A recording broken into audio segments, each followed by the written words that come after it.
Hello everyone, आप सभी का स्वागत है आपके A9 एजुकेशन फैमिली में। इससे पहले हमने मुगल सल्तनत का पार्ट 2 कंप्लीट कर लिया था और आज हम कंप्लीट करने वाले हैं मुगल सल्तनत का पार्ट 3। थोड़ा वीडियो दो तीन पार्ट्स 4 पार्ट्स में हो जा रहे हैं क्योंकि मैं नहीं चाहती कि 30 मिनट से ज़्यादा का वीडियो मैं बनाऊं। अगर मेरी मेहनत पसंद आ रही हो तो चैनल को लाइक एंड सब्सक्राइब कर लीजिएगा। और सबसे पहले तो ये देख लेते हैं कि हमने पिछले वीडियो में क्या क्या कंप्लीट किया है। पिछले वीडियो में हमने देखा है सल्तनत काल की प्रमुख जो छवियां हैं, सल्तनत काल में जो भी चीजें बनाई गई थी, किसके द्वारा बनाई गई, भवन निर्माण, जो भी महत्वपूर्ण निर्माण कार्य थे, जो भी इल्तुतमिश के द्वारा बनवाए गए हैं, कुतुबुद्दीन ऐबक के द्वारा बनवाए गए हैं, खिलजी के द्वारा बनवाए गए हैं। ये सारी चीजें हमने कंप्लीट करी। उसके बाद हमने कुतुबुद्दीन ऐबक के बारे में इससे पहले देख लिया था। सल्तनत कालीन जो भी विभाग एवं पदाधिकारी थे वो हमने यहाँ पर डिस्कस किया था। फिर यहाँ पे हमने देखा कि खिलजी, अलाउद्दीन खिलजी की जो बाजार विशेषता थी, सैन्य विशेषता थी, उसमें जो बाजार में बाजार को उसने कितने पार्ट में डिवाइड किया था और किस तरीके से नियंत्रण व्यवस्था थी उसके शासनकाल में, ये सारी चीजें हमने देखी। और भी बहुत सारे इंपॉर्टेंट चीजें हमने देखी जिसमें एक था केंद्रीय मंत्री एवं अधिकारी, इसको किसको क्या कहा जाता था, किसको कौन सा विभाग दिया गया था और किस विभाग का क्या काम था। वित्त मंत्रालय के अंतर्गत जो निम्न विभाग आते हैं, निम्नलिखित विभाग आते हैं, ये सारी चीजें हम देख चुके हैं। और भी बहुत सारी चीजें, इब्राहिम लोदी के बारे में हमने देखा। इनफैक्ट लोदी वंश हमने कंप्लीट किया। ये सारा चीज हम देखने के बाद आज कंप्लीट करेंगे। जो इम्पोर्टेंट पॉइंट हमारा आज का रहने वाला है, आज के वीडियो का, वो है सल्तनत काल के प्रमुख अधिकारी। इसके बाद हम देखेंगे प्रमुख विभाग एवं उनके कार्य, प्रमुख सल्तनत कालीन कर जो लगाए जाते थे।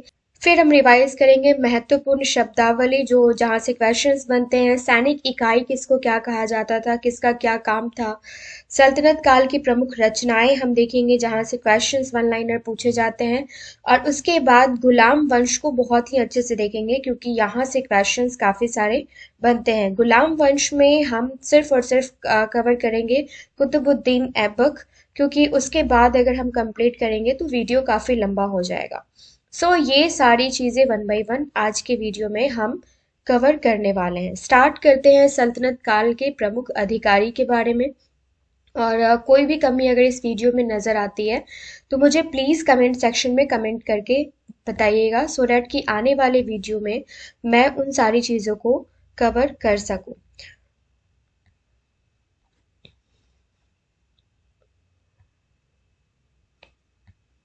यस। हम देखते हैं सल्तनत काल के प्रमुख अधिकारी। वजीर राजस्व विभाग का प्रमुख होता था। आरीजे ममालिक जो है ये सैन्य विभाग का प्रमुख होता था। वरीद ए खास जो है ये शाही पत्र व्यवहार का प्रमुख होता था। और सद्र उस सुदूर जो है ये धर्म व दान विभाग का प्रमुख होता था। काजी उल कजात जो है ये न्याय का सर्वोच्च अधिकारी होता था। और वरीद ए मुमालिक जो है ये गुप्तचर विभाग का प्रमुख होता था। मुशरीफ ए मुमालिक जो है ये महालेखाकार होता था। मुस्तैफी ए मुमालिक महालेखा परीक्षक। और अमीर ए हाजिब जो है ये सुल्तान से मिलने वालों की जांच पड़ताल करता था। और सरदार ए जानदर जो है ये सुल्तान के अंगरक्षक अधिकारी होते थे। अमीर ए मजलिस जो है ये शाही उत्सवों व दावतों का प्रबंध करने वाला होता था। तो इससे रिलेटेड हमने काफी सारे टर्मिनोलॉजीज देख लिए हैं। सल्तनत काल में जो भी टर्मिनोलॉजीज यूज होते थे, कहीं ना कहीं से क्वेश्चंस पूछा ही जाना है। आई होप आप जब भी वीडियो देख रहे होंगे तो पेन पेपर लेके बैठ रहे होंगे, ताकि जो भी चीजें आपको लगता है कि ये दिस वन इज नोटेबल, इसको नोट करना चाहिए, उसको आप नोट कर लेंगे। नेक्स्ट हम पॉइंट कवर करते हैं प्रमुख विभाग एवं उनके कार्य, किस विभाग का क्या कार्य होता था। दीवान ए वकूफ का क्या कार्य होता था। इसकी स्थापना जलालुद्दीन खिलजी के द्वारा की गई थी और इसका कार्य होता था व्यय विभाग देखना, जो भी खर्च विभाग था वो देखना। दीवान ए रियासत अलाउद्दीन खिलजी की बाजार नीति थी। दीवान ए अर्ज जो है ये बलबन ने कार्य सैन्य विभाग के लिए बनाया था। और दीवान ए अमीर गोहिम मोहम्मद बिन तुगलक कृषि विभाग के लिए। दीवाने मुस्तफराज अलाउद्दीन राजस्व विभाग के लिए, दीवाने बंदगाह जो है ये दासों के लिए फिरोज शाह तुगलक ने बनवाया था, और दीवाने खैरात जो है ये दान विभाग फिरोज शाह तुगलक ने बनाया था। इसको दासों का बहुत ही ज्यादा शौक था और यही इसके पतन का कारण भी बना। दीवाने इस्कफाक जो है ये पेंशन विभाग था, फिरोज शाह तुगलक ने बनवाया इसका इसकी स्थापना करी थी। और दीवाने इमारत जो कि लोक निर्माण विभाग फिरोज शाह तुगलक के द्वारा। नेक्स्ट है हमारा प्रमुख सल्तनत कालीन कर। कौन कौन से कर लगाए जाते थे सल्तनत काल में, दिल्ली सल्तनत काल में, वो हम देख लेते हैं। कौन कौन से कर लगाए जाते थे सल्तनत काल में वो हम देख लेते हैं। उस्र एक प्रकार का कर था जो मुसलमानों से लिया जाने वाला कर था और भूमि पर लिया जाने वाला कर था। खराज गैर मुस्लिमों से लिया जाने वाला भूमि कर था। उस्र जो है ये मुसलमानों से लिया जाने वाला भूमि कर था। और खराज जो है ये मुस्लिमों से गैर मुस्लिमों से लिया जाने वाला भूमि कर था। खम्स जो है ये लूटपाट से प्राप्त धन पर कर लगाया जाता था। जजिया जो है ये गैर मुसलमानों से लिया जाने वाला धार्मिक कर था। और जकात जो है ये मुसलमानों से लिया जाने वाला धार्मिक कर था। अब फिर से एक बार रिवाइज कर लेते हैं। उस्र जो है ये मुसलमानों से लिया जाने वाला भूमि कर है। खराज गैर मुसलमानों से लिया जाने वाला भूमि कर। खम्स जो है ये लूटपाट से जो प्राप्त धन था उस पे लिया जाने वाला कर। जजिया गैर मुसलमानों से लिया जाने वाला धार्मिक कर था। और जकात जो है ये मुसलमानों से लिया जाने वाला धार्मिक कर था। ठीक है। अब सल्तनत कालीन महत्वपूर्ण शब्दावली जहां से क्वेश्चंस आते हैं ये रिवाइज करते हैं। अक्ता या इक्ता सैनिक अधिकारियों को दी जाने वाली लगान मुक्त भूमि थी। इतलाकी जो है ये सुल्तान की भूमि होती थी। खालसा भूमि राजकीय भूमि होती थी। मिल्क जो है ये विद्वानों को दी गई कर मुक्त भूमि होती थी। और वक्फ जो है ये धार्मिक कार्यों के लिए दी गई लगान मुक्त भूमि। मसाहत भूमि की पैमाइश होती थी। और हम्स ए कत जो है हस्म ए कत माफ कीजिएगा ये क्या है, ये केंद्रीय सेना। हस्म ए अतरफ प्रांतीय सेना, ये सारी चीजें हम्स ए कत कहलाती थी। सल्तनत कालीन सैनिक इकाई क्या है, ये सरखेल जो है ये 10 अश्वरोहियों का सरदार सरखेल कहलाता था। 10 सरखेल का प्रधान सिपा सलाहकार कहलाता था। और 10 सिपा सलाहकार का प्रधान जो है ये अमीर कहलाता था। 10 अमीर का प्रधान वही क्या कहलाता था, मलिक। और 10 मलिक का प्रधान कहलाता था खान। और 10 खान का प्रधान सर्वोच्च सेनापति होता था। और ये क्या कहलाता था, ये था सुल्तान। सल्तनत काल की प्रमुख रचनाएं कौन कौन सी हैं, साहित्यकार इस साइड में हम देखेंगे रचना कौन कौन सी है, किसके द्वारा कौन सी रचना की गई है ये। और विशिष्ट तथ्य जो और उससे रिलेटेड जो इम्पोर्टेंट फैक्ट्स हैं वो हम इसमें कवर करेंगे। सबसे पहले देखते हैं कि किसकी साहित्यिक रचना कौन कौन सी है।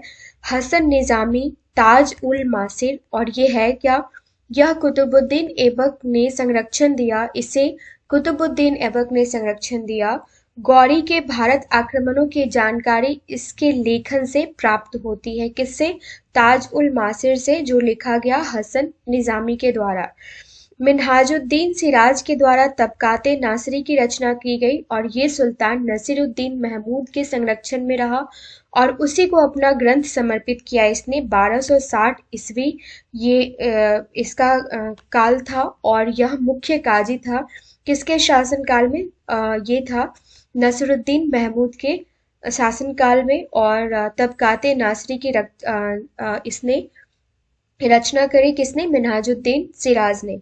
अमीर हसन ने फवाद उल फवाद लिखा और ये बलबन के संरक्षण में रहा। ये पूरा का पूरा जो लाइंस है ये काफ़ी इम्पॉर्टेंट है, पूरा का पूरा बॉक्स ही काफ़ी इम्पॉर्टेंट है, तो इसको ज़रूर नोट डाउन कर लीजिएगा। इसको मैं एक सारे के सारे जो बॉक्सेस हैं इसको मैं एक सेपरेट वीडियो में ज़रूर कवर करूँगी। बलबन के संरक्षण में रहा ये अमीर हसन और इसे भारत का सादी कहा गया और यह निजामुद्दीन औलिया का शिष्य था। उसके बाद देखते हैं जियाउद्दीन बर्नी के बारे में। इसने तारीख़ फिरोज शाही, फतवाह जहानदारी, कुव्वत उल तवारीख और सना ए मुहम्मदी और हसरतनामा की रचना की। और यह 17 वर्षों तक मोहम्मद बिन तुगलक के संरक्षण में रहा। तारीखे फिरोज शाही में इसने फिरोज तुगलक को आदर्श बताया है और इसमें बलवंत से लेकर फिरोज तुगलक तक का वर्णन किया है। इसने किसने? जियाउद्दीन बर्नी ने।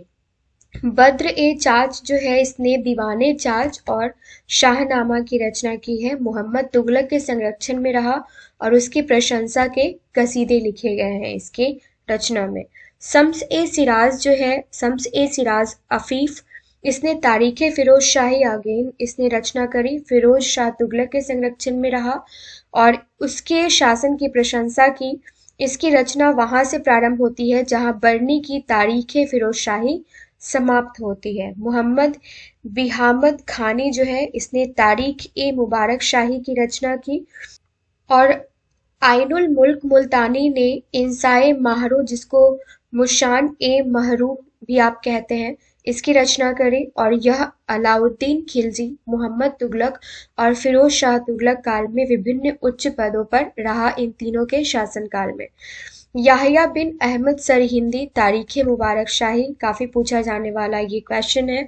और यह सैयद शासक मुबारक शाह के संरक्षण में रहा और उसी को यह रचना उसने समर्पित की। सैयद वंश का इतिहास जानने का एकमात्र स्रोत जो है ये कौन है? ये है तारीख मुबारक शाही, जो लिखा गया याहिया बिन अहमद सरहिंदी के द्वारा। नेक्स्ट है हमारा शेख जमालुद्दीन, जिसको जमाली कम्बू भी कहा जाता था। ये सियर उल आफरीन के रचनाकर हैं और महरूम माह के रचनाकर हैं। यह लोदी काल के सबसे प्रसिद्ध कवि थे और सिकंदर लोदी के दरबारी कवि थे। अब देखते हैं अबुल फजल मोहम्मद बिन हुसैन अल बहाकी के बारे में। इसने तारीख महूदी मसूदी की रचना की और महमूद गजनबी के दरबार में इतिहास आदि का विवरण ये लिखते थे। ख्वाजा इसामी फुतूह उस सलातीन इसकी रचना है और महमूद गजनबी के से मोहम्मद तुगलक तक का इतिहास इसने लिखा है। और यह पुस्तक बहमनी वंश के प्रथम शासक अलाउद्दीन बहमन शाह को समर्पित है। कौन सा? फुतूह उस सलातीन पुस्तक, जो कि लिखा गया है ख्वाजा इसामी के द्वारा। फिरोज तुगलक के बारे में अगर बात की जाए तो फिरोज तुगलक ने फतूहात ए फिरोज शाही लिखा और फिरोज तुगलक की आत्मकथा व अध्यादेशों का संग्रह है इस किताब में। अज्ञात लेखक है, इनका नाम किसी को नहीं पता, जिसने लिखा सिरात ए फिरोज शाही। और इसमें क्या लिखा गया है? तो इसमें फिरोज तुगलक के बारे में वर्णन किया गया है। ओके, नेक्स्ट हम देखते हैं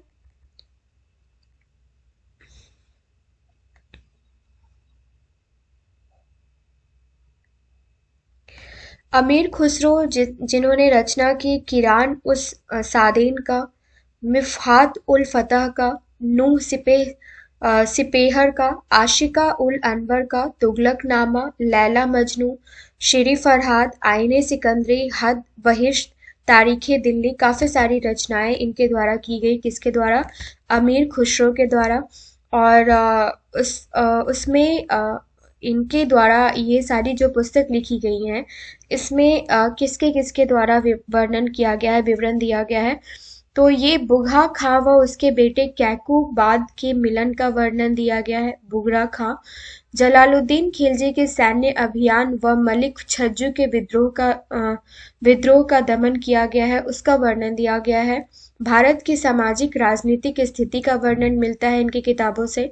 अलाउद्दीन खिलजी की गुजरात विजय के बारे में, मंगोलों द्वारा स्वयं को कैदी बनाए जाने की घटना, देवल रानी खिज्र खां से के बीच में जो प्रेम प्रसंग था उसके बारे में, अमीर खुसरो की अंतिम कृति जिसमें खुसरो शाह के विरुद्ध ग्यासुद्दीन तुगलक की विजय का भी वर्णन मिलता है। इब्न बतूता किताब उल रहेला, मोरक्को निवासी था ये, और इसने यात्रा वृत्तांत जो लिखा है, अपना यात्रा वृत्तांत जो इसने लिखा है। फिरदौसी के से लिखा गया शाहनामा और फिरदौसी के द्वारा जो शाहनामा लिखा गया है उसमें महमूद गजनबी के राज्य शासन आदि से संबंधित चीजों का विवरण हमें मिलता है। अब हम देखते हैं गुलाम वंश के बारे में। सबसे पहले बात करेंगे कुतुबुद्दीन ऐबक। एक शॉर्ट विवरण इसके बारे में हम ऑलरेडी देख चुके हैं, लेकिन कुछ और भी चीजें हैं जो हमें वन बाय वन देख लेना चाहिए गुलाम वंश के बारे में, कुतुबुद्दीन ऐबक के बारे में। तो हम यहाँ पे कंटिन्यू करते हैं। गुलाम वंश जो है ये कुतुबुद्दीन ऐबक से स्टार्ट करते हैं। दिल्ली सल्तनत का पहला शासक कौन था? कुतुबुद्दीन ऐबक, राइट। और ऐबक का अर्थ क्या होता है? चंद्रमुखी। 1206 ईस्वी में कुतुबुद्दीन ऐबक के द्वारा गुलाम वंश की स्थापना की गई और कुतुबुद्दीन ऐबक का शासन काल सिर्फ 4 वर्ष तक का ही रहा। कुतुबुद्दीन ऐबक मोहम्मद गौरी का गुलाम था और कुतुबुद्दीन ऐबक ने मोहम्मद गौरी की मृत्यु के बाद स्वयं को लाहौर में एक स्वतंत्र शासक घोषित किया। किसने? कुतुबुद्दीन ऐबक ने मोहम्मद गौरी की मृत्यु के बाद। तथा उसने अपनी राजधानी कहाँ बनाई? तो कुतुबुद्दीन ऐबक ने अपनी राजधानी बनाई लाहौर को। कुतुबुद्दीन ऐबक का राज्याभिषेक कभी हुआ था? तो ये हुआ था 24 जून 1206 ईस्वी में। कहाँ पे? लाहौर में, जिसको उसने अपनी राजधानी बनाई थी। कुतुबुद्दीन ऐबक ने बाद में दिल्ली को अपनी राजधानी बनाया। पहले किसको बनाया? तो पहले बनाया लाहौर को 1206 ईस्वी में अपने राज्याभिषेक के बाद, और उसके बाद दिल्ली सल्तनत की उसने स्थापना की। अब कुतुबुद्दीन ऐबक ने सिंहासन रूढ़ होते समय मलिक एवं सिपाह सलाहकार की उपाधियां धारण की। तो अगर पूछा जाता है कि मलिक एवं सिपाह सलाह की उपाधियां किसने धारण की, तो ये धारण किया कुतुबुद्दीन ऐबक ने। कुतुबुद्दीन ऐबक को कुरान खां भी कहा जाता था। क्यों कहा जाता था? क्योंकि कुतुबुद्दीन ऐबक जो है ये कुरान का सुरीला पाठ करता था। ऐबक को अपनी उदारता व दानी प्रवृत्ति के कारण लाख बख्श भी कहा जाता था। लाख बख्श का मतलब क्या होता है? ये होता है लाखों का दानी। फरिश्ता के अनुसार कुतुबुद्दीन ऐबक के समय किसी भी दानशील व्यक्ति को ऐबक की उपाधि दी जाती थी, और कोई भी अगर दानशील व्यक्ति होता था तो उसको ऐबक की उपाधि दी जाती थी। कुतुबुद्दीन ऐबक ने दिल्ली में कुव्वत उल इस्लाम मस्जिद तथा अजमेर में 2.5 दिन का झोपड़ा निर्मित करवाया। ऐबक ने दिल्ली में स्थित चौहान कालीन किला ए राय पिथौर नामक दुर्ग के निकट एक शहर का निर्माण कराया, जिसे दिल्ली के 7 शहरों में पहला शहर कहा जाता है। कुतुबुद्दीन ऐबक ने दिल्ली के प्रसिद्ध चिश्ती संत शेख कुतुबुद्दीन बख्तियार काकी की याद में कुतुब मीनार का निर्माण करवाया। ये हमने ऑलरेडी देख रखा है। इसके बाद इसका कार्य संपूर्ण किसने करवाया, वो इल्तुतमिश के शासनकाल में हम डिस्कस करेंगे। ऐबक के दरबार में हसन निजामी और फखरुद्दीन आदि विद्वानों का निवास था। तो किसी भी जो बादशाह होते थे उनके शासनकाल में कौन कौन से विद्वान होते थे, किस किस की रचना करी गई और कौन सा निर्माण कार्य हुआ, यहाँ से क्वेश्चंस काफी बनते हैं। उसके बाद हम कवर करते हैं हसन निजामी की रचना ताज उल मासिर है, ओके, जो कि कुतुबुद्दीन ऐबक के दरबार में था। कुतुबुद्दीन ने इल्तुतमिश को 1197 ईस्वी के अनहिलवाड़ के युद्ध के दौरान खरीदा था। किसको? इल्तुतमिश को। और 1210 ईस्वी में लाहौर में चौगान पोलो खेलते समय घोड़े से गिरने से किसकी मृत्यु हो गई थी? तो ये हो गई थी कुतुबुद्दीन ऐबक की। ऐबक को लाहौर में दफनाया गया। ऐबक को कहाँ दफनाया गया?